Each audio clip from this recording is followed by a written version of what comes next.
Serena, lei che è consigliere comunale, quindi sicuramente grande esperienza politica, possiamo fare un excursus storico di come mai poi in passato puntualmente i referendum sono andati, diciamo, non hanno raggiunto il quorum oppure non c'è stata mai questa separazione? Perché non erano maturi i tempi, secondo lei? Allora, sì, intanto hanno già parlato ampiamente della situazione attuale. E i 4 referendum che ce ne sono stati prima ovviamente sono tutti finiti nel nulla, anche per una scarsa influenza, per una mancanza proprio di credibilità in quello che veniva proposto, di esplicazione delle situazioni del momento. Per quanto riguarda questo, io inizierei col dire e confermare a Gianangelo che quando si sottoscrive addirittura un patto, vanno, per una questione di coerenza, di professionalità, di lealtà, eccetera, eccetera, vanno sicuramente osservati. Quindi io con il collega Scarpa, tra l'altro nel gruppo misto, abbiamo portato avanti anche questo discorso con notevoli riunioni, proprio perché c'è stata una raccolta di firme di ben 10.000 persone che hanno firmato praticamente la richiesta di questo referendum, e quindi era anche il caso di dare voce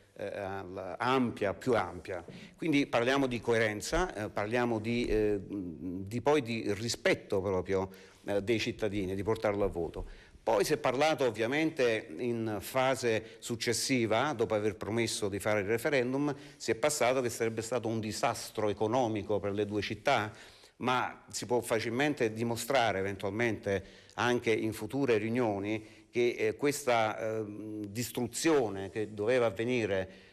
con la separazione non è in effetti molto veritiera, perché intanto molti, specialmente mestrini e veneziani, sanno che ci sono già molti uffici sulla terraferma, quindi ci sono molte sedi, e quindi anche separare e allocare presso queste sedi già molto stabili e funzionali, tra l'altro, quindi sarebbe molto facile. Poi ci sarebbero dei risparmi sui costi della politica, perché qua poi entriamo in un discorso un po' complicato anche con le municipalità, perché è vero che ci sarebbero 2 giunte, 2 sindaci, 2 comandanti dei vigili, eccetera, eccetera, però ci sarebbe un abbattimento di milioni e milioni di euro, quindi è tutto da dimostrare questo disastro. Com'è, non si può mettere subito davanti il fatto che c'è la distribuzione